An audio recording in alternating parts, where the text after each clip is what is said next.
Hello, everyone. Welcome back to another episode of the One to Know podcast. I'm Joel Haas. Lexi Linderman. And I'm Avery Hill. Today, we'll be recapping Penn State's game against Minnesota briefly, and then we'll turn the page to their upcoming game against Maryland. We'll talk about the college football playoff rankings, obviously a hot topic of discussion right now. And we'll close this one out by doing a draft of our favorite Thanksgiving dishes. We'll let you guys decide who had the best draft. But to start it off, guys, Penn State took care of business against Minnesota. It was a little bit closer than I think a lot of people expected, but they come away with a 1 point win. They come up with some clutch fourth down conversions late in the game to seal the victory. Obviously, they struggled at times. Were trailing late in the fourth quarter before they were able to turn things around. But what are your guys' main takeaways from that game? Well, I think first of all, you just have to look at the last game sealing drive to kind of start it off.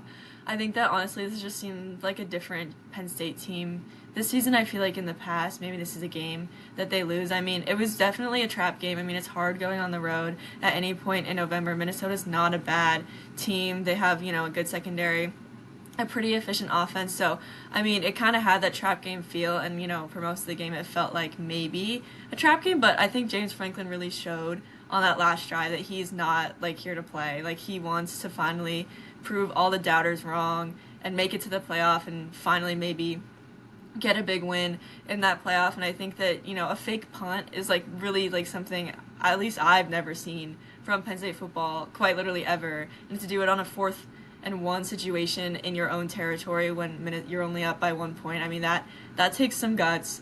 And so I think that really kind of just shows what the team, the confidence the team has this season. I think that's going to be super important going into a potential playoff run. And so I think just that entire, and then they go for 2 more 4th-and-1s, which, they were a little bit deeper into Minnesota territory, so not as risky. But still, I mean, you only have a 1 point lead. Any 4th down you go for is going to be a big risk.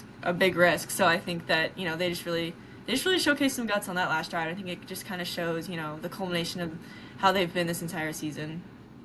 Yeah, I mean, going off of that, I mean, just as you said, it was James Franklin. He had obviously the play of the day. I mean, if you're looking at it like I called it a chess match on Saturday, I'm gonna call it a chess match again. Of course, him and PJ Fleck trading blows. He had a lot to say about PJ Fleck before the game. Said they're all friends, things like that. So it was just a chance for Franklin to show out. And I mean, it was something again we had never seen the fake punt, the aggressiveness. Like that's not usually what James Franklin does. But I think that was his statement. Like we're here, as you said, like we're here, we're not here to play, and we're here to come. So I mean, it was a big game. I mean, we said before that it could potentially be a trap game. I mean, you look at Minnesota and their games prior, they played everyone close and they've had some big wins. So I mean, it looked like kind of what we thought. We didn't think it would be like a blocked field goal, a blocked punt, things like that. But Minnesota showed up, they came to play, but Penn State answered the call at the end of the day, and that's what matters. Yeah, I like the chess game analogy. I think that's a good one. Obviously, both coaches going back and forth with some key decisions there, some key plays throughout the game. PJ Fleck with a questionable decision where he dropped his gum on the ground, bent down to pick it up, and then put it back in his mouth. I don't know if you guys saw that. 3 second rule. 3 second rule. Okay, I'm playing. Chill. I think that's how he lost the game for Minnesota. For being honest. Yeah, Um, football God said, I read a lot of stuff, not this. Nope. well, regardless, Penn State survives that chess match. So we can go ahead and transition to the upcoming game, which I don't think a lot of people are really talking about. But Penn State's going to be hosting Maryland in Beaver Stadium, and in my eyes, this is almost a playoff game because Penn State loses, they're out. If they win, they're in. They kind of control their own destiny here. Obviously, the stakes aren't necessarily as high, and it won't be marketed that way. But at the end of the day, if you're Penn State, you still have to win this game. You have to go 1-0 on Saturday, as James Franklin would say. So, kind of looking ahead to this Maryland game. I mean, what are you guys looking forward to seeing?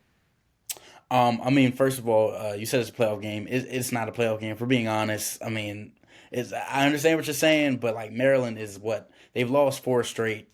Lost to Michigan State earlier in the season, lost to Northwestern by like 20. Like Maryland just hasn't been good. I mean, people, or my bad, Maryland fans call it a rivalry, but it isn't. The only win was in the COVID year, the Mickey Mouse year, whatever you want to call it. It doesn't count, didn't happen. I didn't see it. I don't know. Did y'all see it? Nope, I didn't. So, anyways, yeah, I mean, I think only thing to look forward to is one, seeing, some of these young guys get reps, especially with the injuries like Donko. Obviously, Nolan Rucci will be stepping in at right tackle, and he's played obviously a good amount this year. He's been there like six string, like kind of like a swing tackle type of guy.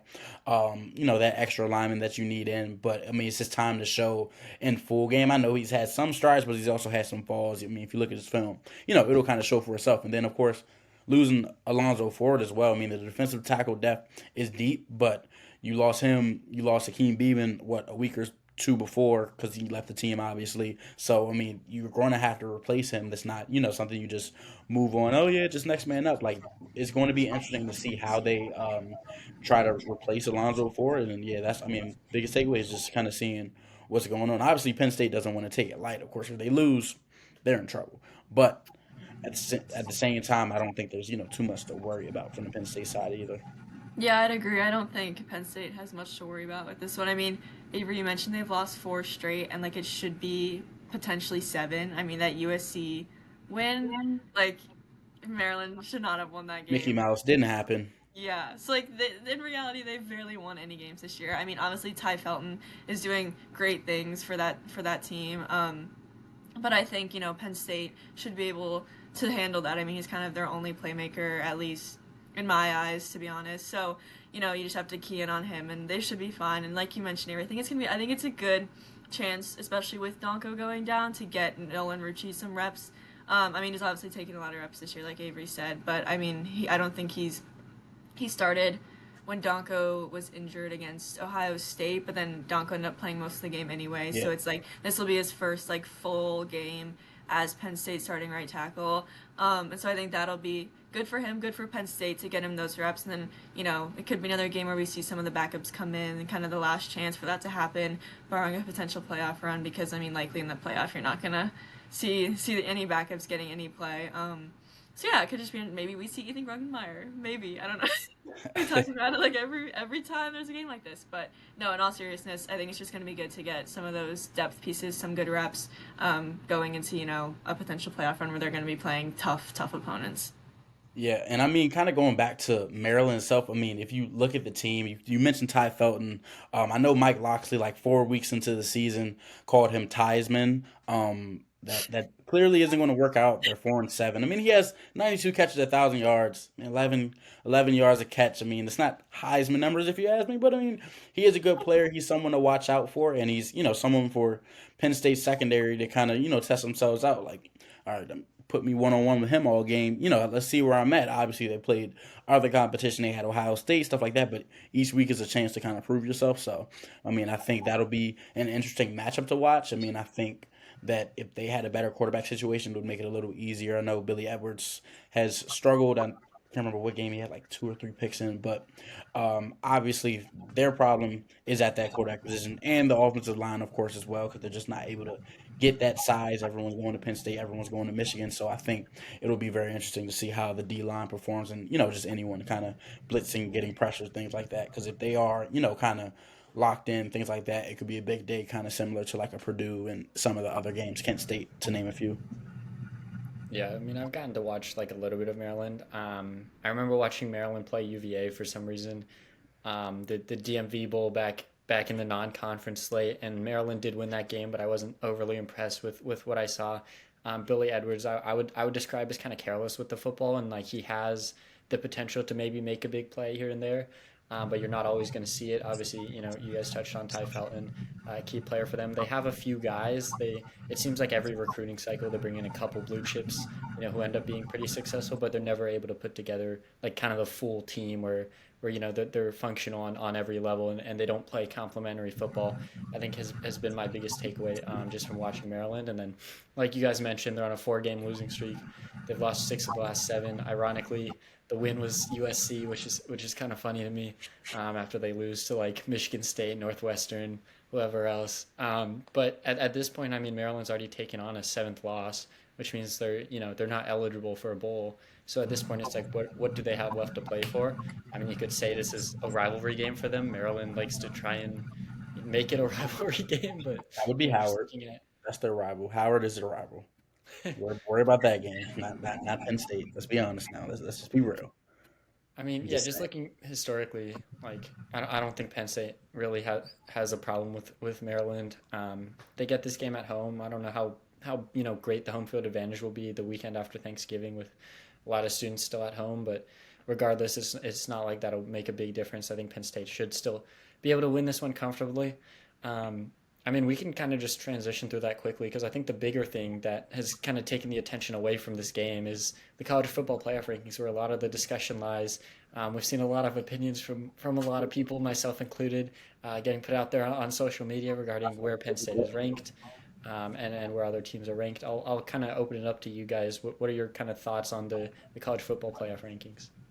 Well, the past few weeks it's been the SEC's been mad at Penn State in the Big Ten, and now it's Notre Dame, and it just feels like every week someone is finding something new to complain about. With it's just like especially where Penn State is in the rankings, they're like, oh, they don't have a big win, oh, they don't have this, they don't have that. But I mean, I just like I can't get past that Northern Illinois loss that Notre Dame has, and I don't think the committee is going to get past it either. And I think that that's just that. I mean, people can say like, oh, well, Notre Dame plays USC this weekend, so if they do better than Penn State did, then they should jump Penn State. But I just don't think that that is honestly going to make that much of a difference, because I also think at the time Penn State played USC, they were only a two-loss team, basically playing for any shot at a playoff, any spot, any chance of having a good season. And historically, when USC gets their season derailed, the derailment just keeps on going. So, like, this isn't the same. It's just not the same kind of situation that Penn State had when they were playing USC.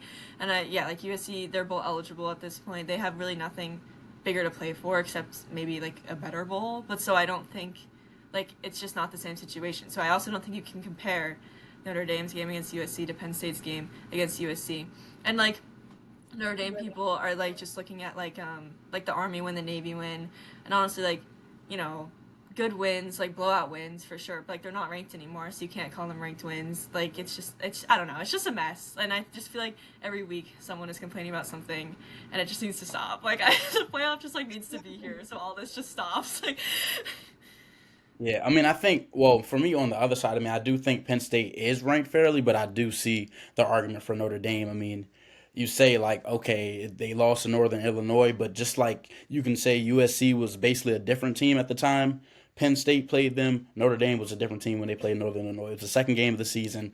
Low scoring game is really like an anomaly. I'm not saying you excuse it. There's a reason why they're not like 2 or 1 or anything like that. But I mean, at the end of the day, I think if they are able to beat USC handedly, I think they do have that argument. They do have still a tough schedule, and even like with their okay, they only have what, one ranked win to number 20 Texas A&M, which is obviously higher than Illinois right now. But most of their other wins against teams that were ranked at the time, the only reason they're not ranked is because they lost to Notre Dame. So I mean, that is an argument that you can make on that side. So I do think that, again, right now I say Penn State is higher than Notre Dame, but I definitely think it is an argument, and I think it's something the committee's been discussing, and even like going back to like the, oh, they can't like flush away that loss. I mean, we've seen in the history of the committee where if you lose early in the season, that they will, excuse that loss if you're performing at a way like they are. Like Notre Dame is rolling through everyone. I mean, even I think their closest game that you can maybe talk about is Louisville, because Louisville's not a bad team. They had a really hard schedule. They were ranked at the time of play, but I mean, everybody else like just rolling through them. So I mean, I think that there is an argument there, but once again, I think Penn State has the upper hand right now. I guess this weekend will really tell it all, because Notre Dame and probably Penn State isn't going to get a conference championship game to play in the show more. Well, I don't know. I think even if I think if Notre Dame does beat USC, and like especially if they do it convincingly, or even if just they win in regulation, the committee will probably use that as an excuse to jump Notre Dame above Penn State just because of common opponents. But like to Lexi's point, like this is not really the same USC team that we saw in week 5 or whatever it was, where USC was. I mean, the narrative going into that game was like, if USC beats Penn State and then they get hot, they could still make the playoffs. Like USC still had playoff hopes at that time. Now they don't. That dream's been, destroyed. They just struggled against UCLA. Like this is not the same USC team that we saw. And I mean, it is a rivalry game, so potentially, they come ready to play and they show their potential. And I mean, I think it would be really interesting if USC ends up winning the game, because that would just be really ironic to me. But I mean, even to Lexi's point, like Miller Moss is not even the starting quarterback anymore. Like this is a completely different team. They're already kind of looking toward the future. instead of playing to win now, which kind of tells you that they're checked out this season. So to me, it just, it shouldn't hold as much weight. And, to your point, Avery, about, Army and Navy, I mean, I have as much respect for the service academies as anyone else. Rank is rank. Guy next to me, like, I support Committee ranked our them. troops. Committee I ranked them. support That's our all I'm troops. saying. That's all I'm saying. Committee ranked them. They did. But if you look at any type of like advanced analytic power ranking, Navy and Army are both in like the 40s and 50s. Like, sure, they had a ton wins early in the season. They obviously didn't play a tough schedule, and then as soon as they play Notre Dame, obviously they get blown out and they kind of get exposed for being fraudulent. And it's just, I mean, you can go back and forth about whether or not you would count that as a ranked win. And obviously, if you're a Notre Dame fan, you want to count that as a ranked win. But I tend to view like what the current rankings are, or the rankings. I just think it's the most accurate because otherwise we would be counting like Florida State as a top 10 win in week 1, and same thing with Michigan for Texas and stuff like that. But regardless, it's kind of splitting hairs at this point. And I know a lot of people were saying like it doesn't even matter, like. I was seeing people on Twitter saying like, who cares if you're number 4 or number 5? Like, it's the same thing. You're still in the playoffs regardless. But I think it actually does make a big difference, just based on like the bracket and how things are projected. Because right now, based on the current standings, which obviously will probably change after the final weekend and the championships and everything like that, and after they try to sneak 9-3 South Carolina into the playoffs or whatever, I think it'll change a little bit. But as of right now, South Carolina hater? I don't. They put I'm together a season.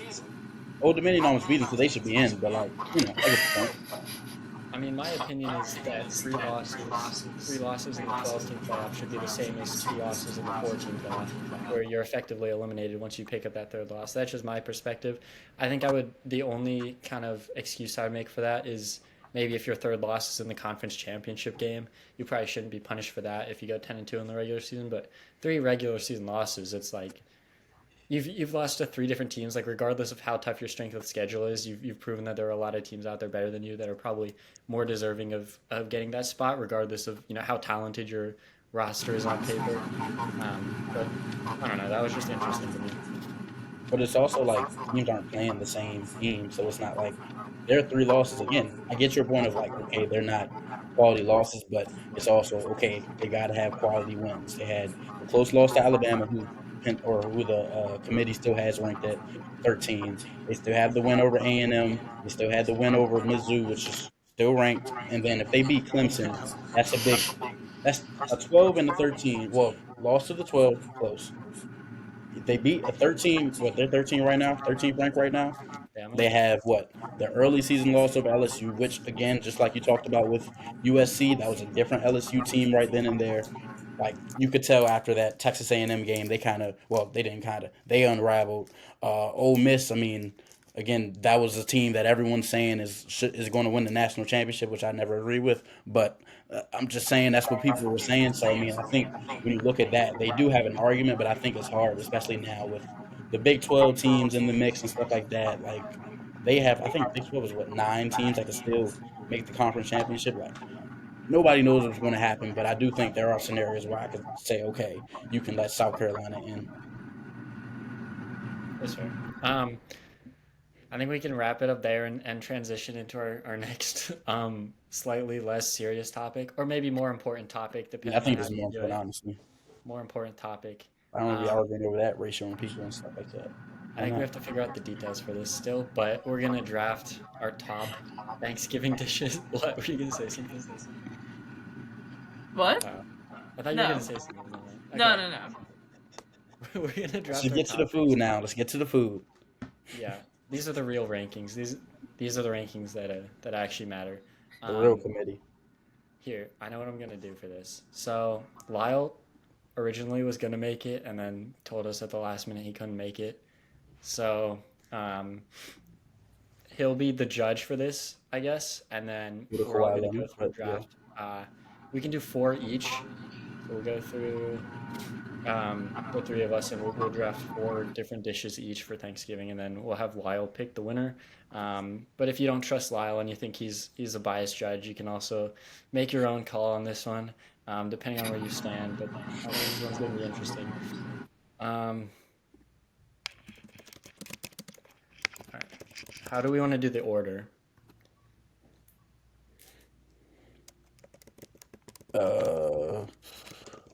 Use the little random number generator. I'll use Grok. I'm gonna use Grok on Twitter. By the way, guys, I'm verified now on Twitter. Not because I paid, just because I'm famous. But now I get Grok, which is the Twitter AI. I'll ask him to pick an order.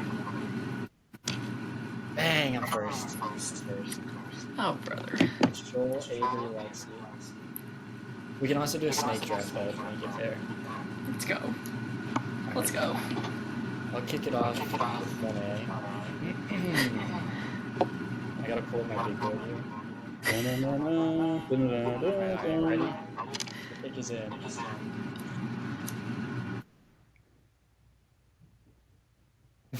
Okay, that didn't work. For 1A. I didn't even hear it. This is Alright, 1A. Pumpkin pie. Wow. And I'm next, right? Next. All right, I'm taking the biggest thing off the top, mac and cheese. I had that too. I had that number 2. But if it's a draft, you got to pick something else, right? Yeah. Because we can't all just have the same thing. I'm gonna take mashed potatoes. With what on it? Salt? Like, Oh god. No gravy. no. I think gravy should be its own dish. Yeah. That I'm not gonna pick, but But also I had mashed potatoes graded as a 3rd round pick, so I think you reached for that one. Yeah, Oh that was my the God. reach. Yeah. You can No. do a snake draft. You can go again. You can All right, redeem let's it. see You Linda could get next. gravy. You could get gravy right here because you get the next. Well, no, I pick. don't like gravy, so that's not where we're going. We're going apple pie. All right. Avery, you're number 5. With the 5th pick of the Footblog Thanksgiving draft, I, Avery Hill, select cranberry sauce. Argue with a wall. Argue with a wall. This argue with a wall. Okay, not where I would have had it. I would have had it in the first round, but I knew y'all weren't going to pick him. All right, I'm back It's like up. waiting on Lamar Jackson. I'm back up. Oh man, I can't believe I get it. With the 6th overall pick, I'm gonna take ham because everyone knows that it's better than turkey, and no one has taken any meat yet. So I feel like we need to get that going here. There's some positional value for me grabbing this. Oh, and I go again because I'm number 7. I'll take cornbread.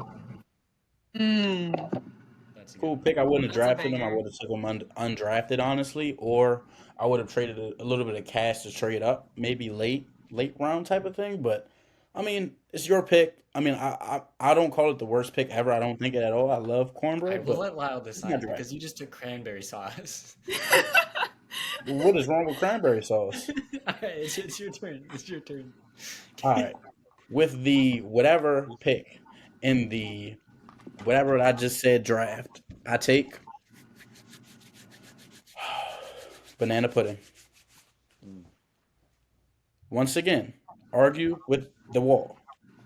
Like, I actually can't Loud have nose ball. so I'm just gonna keep my mouth shut, but regardless. Okay. What pick is this? Like 8? No? 9. 9? Okay. With the 9th pick, I'm gonna take turkey. Crazy it fell this far, but, you know. Yeah, that's good value. Well, Yeah. I mean, Okay. it is pretty bad though. it has No, character but, like, issues. it's just, like, It it has just gets the character job issues. done. You got to drop Like, it down in the draft. I'm not drafting him early. it's Character like, issues. I'm not dealing with that. like, okay, first of all, it's the most iconic Thanksgiving dish, you know. Like, it's just, like, when you think Thanksgiving, you're thinking turkey. Like, come on. It's just simple, it's basic, it's great. Like, It's- I think ham It's is, not like, that simple, clearly, because people can't cook it. I'm just saying. well, okay. But, like, ham and turkey, like, I think go hand, like, I don't think, I could not, like, take one above the other. Like, I will say that. Like, I think they're both, like, solid. I mean, me personally, I think ham is a lot better than turkey, but I'm a that's turkey okay. guy, but like I'm a turkey leg just for the aesthetics, honestly. Like The when I used to see aesthetics? Sunday Night Football and they holding this big turkey leg, Like, I used to ask my mom all the time, I need a turkey leg for Thanksgiving. Like, I just want to feel like I'm in the NFL. Just sit there. Like, like it's, gotta love it. Like, All right. Right, I pick again now. Yeah, this is your last pick. This is the last one. Okay. Oh God. Like I feel like I just like have to take like Hawaiian rolls, but like I like feel like that's like Do you no, have that's a great pick, honestly. But how do you make them? How do you, what's I the don't process? know, Avery. I just like eat it. Like What ever is the since like but like do you eat them hot? Do you take them right out the store and just open it up? Do you put it in the no, I don't take it. microwave? Do you put butter on it? That No, matters. well, I don't put butter on it. Lexi Oh, didn't put the turkey in it. That's why she took the turkey last round. No, it's just a good like any bread is gonna be like top tier. Like can we bread get is an just undrafted amazing. free agent too? Uh, I guess. I don't know if you still have Okay, something perfect. left. We in the fourth round right now, right? Yeah, I Yeah. had like 2 left, so I'm fine. No Yeah, matter yeah. what you take. Oh, it's my turn now. Yeah. With the whatever pick in the whatever round of the Footblog Thanksgiving draft, I select dun-dun-dun, dun-dun-dun, collard greens. Got to get your greens in. It cancels out everything else. That I is might eat 15 plates, but because I have my greens on the plate, it canceled out. That is PEMDAS. That's how it works. I will wake up the next day. The scale will say the same thing it said the day before. Am I lying? Yes. But do I tell myself that? Yes. And that's what matters. You might have just lost the draft. Listen, I had no good collard greens. It's okay. It's all right. It's all right. Go ahead and make the call. Yeah. Yeah, we're gonna go through. Yeah, I can't believe you follow us. We're gonna take with the final pick of the Footblog draft, stuffing. Yeah. That was gonna be mine drafted. That was gonna be mine drafted. I was close. I almost did stuffing now, but I said nah. I'm gonna wait. Well, no one was gonna take collard greens, Avery. I don't care. I'm drafting collard greens. Okay, Collard if you greens wanna- needs that contract. If you Okay. want to pick up a free agent signing, you have to drop someone who's already on your roster. Who did I say was my second? Cranberry? No, I'm not dropping cranberry sauce. I can't drop cranberry sauce. I mean, it was really gonna be collard. I mean, it was really gonna be what you call it, stuffing anyway. So, no undrafted free agent for me. I mean, if you had an honorable mention, it'd be oxtails. But like, that's just me. What else? Well, nobody took gravy, so that was kind of a miss. Also, sweet potatoes was on my board, like with the marshmallows on top. Yeah, yams, Green beans? I would have signed green beans. All right, get out of here. All right, we're gonna end it here. Like collard greens actually has taste and it's actually good. Had You just like have no. green beans. There's like you just have to like get like you have to like they have to be like seasoned. Like come on, like there's not many vegetables. There's not many vegetables I would eat anyway. So this is like it's like the one that like we're You gonna just go. killing green beans, right? Like Thank you guys for watching this You week's eat chicken episode of the tenders? One Hill Podcast. We're gonna cut it off here. Enjoy your Thanksgiving. Thank you guys for watching. We'll be back with you next week for more football coverage. You can find us at psucollegian.com and follow us on socials. let's see if Loud knows ball.